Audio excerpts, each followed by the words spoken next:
Hello guys, how are you all. Guys, आज की इस वीडियो में मैं आपको एक्सप्लेन करूंगा सीक्रेट प्राइस एक्शन स्ट्रेटजीज़ को। आपके सामने चार्ट आ गई। अगर मैं वो कहूँ कि आप सिर्फ चार्ट को देखकर क्या ट्रेड ले सकते हो, तो आपका जवाब क्या होगा?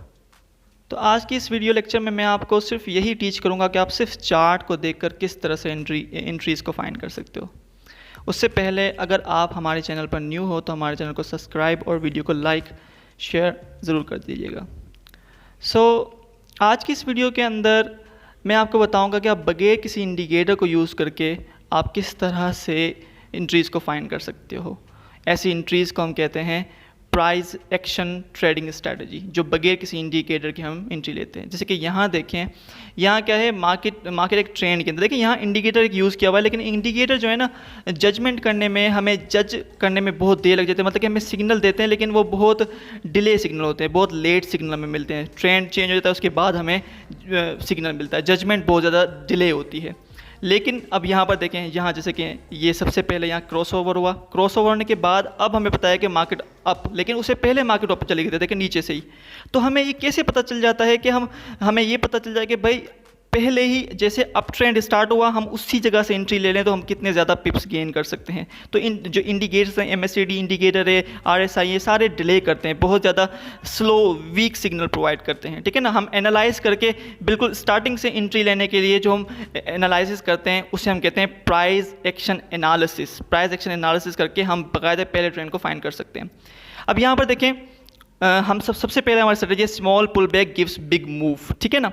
अब यहाँ पर कहते हैं कि मार्केट जब भी किसी ट्रेंड में होती है तो वो डायरेक्ट मूव नहीं करती, वो पुल बैक्स देती है। सिंपल से छोटे छोटे से पुल बैक देती है, तो इनको पुल बैक कहा जाता है। देखिए थोड़ा सा नीचे आई फिर ऊपर गई, ये इनको हम पुल बैक्स कहेंगे। ठीक है ना। मार्केट क्या होती है, किसी पर्टिकुलर ट्रेंड के अंदर होती है, थोड़ा सा नीचे आती है, फिर अपने ट्रेंड को मूव करती है, जैसे कि फ्लैग बनाई है। तो ऐसे जो होते हैं ये पुल बैक्स होते हैं। तो हमें ये लर्न करना है कि किस जगह से, जैसे मार्केट अप ट्रेंड के अंदर या डाउन ट्रेंड के अंदर है, जैसे वो पुल बैक दे, तो पुल बैक के बाद हम उसी ट्रेंड के अंदर किस तरह से हम इन हो सकते हैं। तो उसके लिए हम फिबोनाची रिट्रेसमेंट टूल को यूज़ करते हैं। यहाँ पर इसकी डिफ़ॉल्ट सेटिंग अलग होती है, हम सेटिंग करते हैं इसकी 0.382 रखते हैं, 0.5 रखते हैं और 0.618 रखते हैं, और इसका एक हाई होता है और इसका एक लो होता है। ठीक है ना। ये हम डिफ़ॉल्ट सेटिंग को चेंज करके ये वाली सेटिंग करेंगे।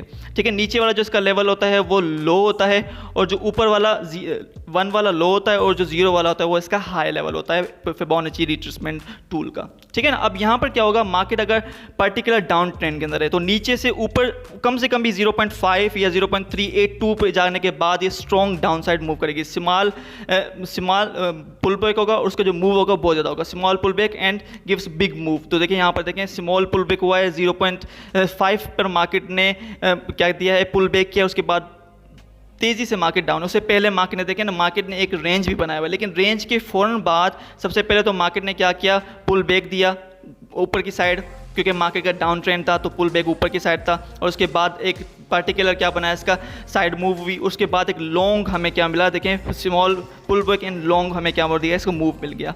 अब इसी तरह से अब देखें दूसरी एंट्री के अंदर क्या हुआ है कि मार्केट ना 0.5 और 0.18 वाले लेवल से ऊपर चली गई है। तो यहाँ पर क्या है, यहाँ पर उलट काम हुआ है। ठीक है ना। अब यहाँ पर क्या है, इसने पुल बैक बहुत बढ़ा दिया है, बिग पुल बैक है। तो इसका जो हमें जो नीचे मूव मिलेगा स्मॉल मिलेगा। ठीक है ना। Big pull move means small move of price. तो अब देखें नीचे जो प्राइस आई है वो बिल्कुल स्मॉल आई है। पहले देखें, पहले क्या था, स्मॉल क्या था, पुल बैक था, तो उसका मूव बहुत ज़्यादा बड़ा था। सेकंड स्ट्रेटजी हमारी है, उसको हम कहते हैं big body of the candle make impact. देखिए ना, यहाँ पर एक कोई भी बॉडी होती है, उसका अपर विक होता है, लोअर विक होता है, लेकिन इसकी मेन जो होती है ना वो नीचे वाली बॉडी होती है। बॉडी को कोई देखता नहीं, लेकिन बॉडी बहुत ज़्यादा ज़रूरी होती है। यहाँ पर देखें, इस लेवल को देखें तो अपर विक है, नीचे वाली विक है, डाउन विक है, लेकिन बीच में कितनी बड़ी बॉडी बनी है। अब जब भी ऐसी बॉडी बनती है ना, तो ऐसी कैंडल को हम उसके नीचे एज एक स्ट्रॉन्ग सपोर्ट लेवल उसे मानते हैं। मतलब कि अगर फॉर एग्जाम्पल मार्केट ऊपर उठती है, उसके बाद फिर से उसी लेवल पर अगर आती है, तो बहुत ज़्यादा चांसेस होते हैं, बहुत ज़्यादा हैवी चांस होते हैं कि मार्केट फिर वहीं से उठेगी। तो मतलब कि हम इसको क्या मानेंगे, एज एक सपोर्ट लेवल मानेंगे। तो देखें यहाँ पर हमने क्या दिया, अब ऊपर गई मार्केट, फिर से नीचे आई, उसी सपोर्ट लेवल के ऊपर उसके बाद एक बिग मूव मार्केट ने ऊपर दिया हुआ है। तो इसको हम एज अ सपोर्ट देखें, ये सपोर्ट लेवल, उसी सपोर्ट लेवल को टच किया, उसके बाद इतना बिग मूव ऊपर दिया है। तो ऐसी कैंडल जब भी बनती है जिसकी बॉडी बहुत ज़्यादा बड़ी हो, उसको हम एज अ सपोर्ट लेवल भी मान सकते हैं कि स्ट्रॉन्ग सपोर्ट लेवल, मार्केट उस लेवल पर आएगी तो उसके बाद डेफिनेटली ऊपर जाएगी ही ही जाएगी। यहाँ पर देखें छोटी बॉडी बनी हुई है तो कोई ज़्यादा इंपैक्ट नहीं है, मार्केट साइड वे के अंदर मूव कर रही है, बिल्कुल स्लो मूव कर रही है। क्यों? क्योंकि बॉडी इतनी खास नहीं है इसकी, जब बॉडी खास नहीं है तो इसका इतना मूवमेंट भी शायद नहीं है, इस वजह से साइड मूवमेंट ट्रेंड में किसी में भी नहीं है, ठीक है ना, बिल्कुल स्लो मूव करिए ना। नेक्स्ट है the momentum make impact, market का मोमेंटम मीन्स बिग पुश और पुल इन मार्केट में बहुत ज़्यादा मूव बड़े आते हैं तो वो मोमेंटम की वजह से होते हैं। यहाँ पर देखें मार्केट एक बड़े पहले हल्के छोटे सा मूव था और उसके बाद एक स्ट्रॉन्ग डायरेक्ट मूव आ गया, ठीक है। इसमें क्या है, we can measure momentum to a stock with the particular angle which is made by the price of chart के ऊपर पर्टिकुलर एंगल बनाई जाती है, मतलब एक हाई इंपैक्ट के साथ मार्केट किसी भी लेवल की तरफ मूव करती है, तेजी से मूव करती है तो उसे हम क्या कहते हैं, उसे मोमेंटम कहते हैं कि मार्केट के अंदर बाइंग मोमेंटम बहुत ज़्यादा, कि यहाँ पर बाइंग मोमेंटम ज़्यादा था और सेलिंग मोमेंटम ज़्यादा होता तो हमें ये नीचे पहले देखो कोई मोमेंटम नहीं था लेकिन ऊपर बहुत ज़्यादा मोमेंटम आ गया है, तो इस तरह से बड़े मोमेंटम होते हैं मार्केट के अंदर। तो ये एक स्ट्रैटेजी होती है, जब भी जिस साइड ज़्यादा मोमेंटम है वहाँ आप ट्रेड ले सकते हो तो आप अच्छा खासा। अब यहाँ पर देखें मार्केट एक बड़ा मोमेंटम लिया और उसके बाद स्मॉल मोमेंटम था, तो मतलब कि मार्केट का ट्रेंड चेंज हो गया अभी। अब यहाँ से अगर हम यहाँ से सेल की एंट्री लेते हैं क्योंकि नीचे बड़ा मूवमेंट था, ऊपर छोटा मोमेंटम है, तो मतलब कि छोटा मोमेंट जब भी आएगा तो मार्केट का ट्रेंड सडनली चेंज होने वाला है। तो देखिए यहाँ पर मार्केट का ट्रेंड चेंज हुआ है और मार्केट उसी टाइम पर डाउन आई है, तो ये भी बहुत ज़्यादा अच्छी स्ट्रैटेजी है, इसको भी यूज़ कर सकते हो। उसके बाद नेक्स्ट है the price has an average retracement. It means price has a tendency to be a near, ठीक है ना, नियर किसी भी लेवल के नियर आ जाए। अब देखिए ना हमने ये क्या करना है कि यहाँ पर सिंपल मूविंग एवरेज को यूज़ करना है। यहाँ हम क्या करेंगे, एक एक्सपोनेंशियल 50 की मूविंग एवरेज को यूज़ करेंगे।